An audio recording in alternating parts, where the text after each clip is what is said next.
Samantala, sa ibang usapin pa po, isang linggo na ang nakakalipas ng mangyari ang sunog sa Isla Puting Bato dyan sa Maynila. Pero mga biktima, kalbaryo pa rin ang dinaranas dahil sa sitwasyon nila sa evacuation center.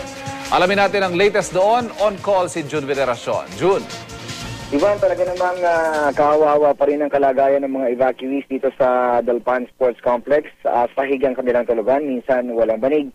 Minsan walang karton ang katawan ang talagang nakalapat sa simento. Kapag may mga dumarating na relief goods, pilit na pinapairal ang disiplina, pero may mga pagkakataon na hindi talaga maiwasan ang agawan. At yan nga ang pakiusap ng mga relief workers na sana iwasan ang mga ganyang klaseng eksena, ang agawan tuwing nagkakaroon ng relief distribution.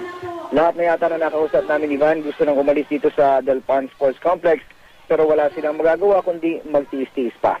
Hindi naman kasi sila pinapayagang makabalik na sa Isla Puting Bato para magtayo muli ng bahay. Nagsagawa ng dialogo ang Interagency Task Group sa mga nasunugan. Dito pinag-usapan ng relocation plan. Pinag-aaralan na raw ang listahan ng mga residente na pwedeng mag-qualify sa relocation program ng pamahalaan. Pero humingi ng pag-unawa ang National Housing Authority na hindi ganoon kabilis ang magiging proseso. Dalawa ang posibleng relocation area sa Bulacan o Laguna. Wala namang tutol ang mga nakausap namin. Delikado na rin daw kasi sa Isla Puting Bato na nasa tabing dagat. Tiniyak din sa dialogo, Ivan, na bibigyang prioridad ng mga pampublikong paaralan ang mga estudyante na sunugan kahit saang lugar man sila ma-relocate. Ivan?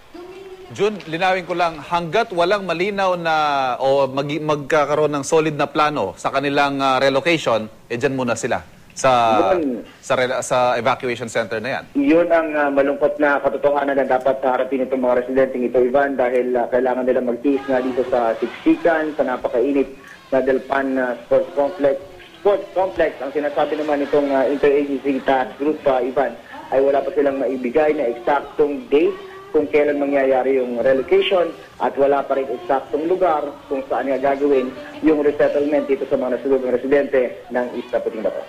Maraming salamat, June Veneracion.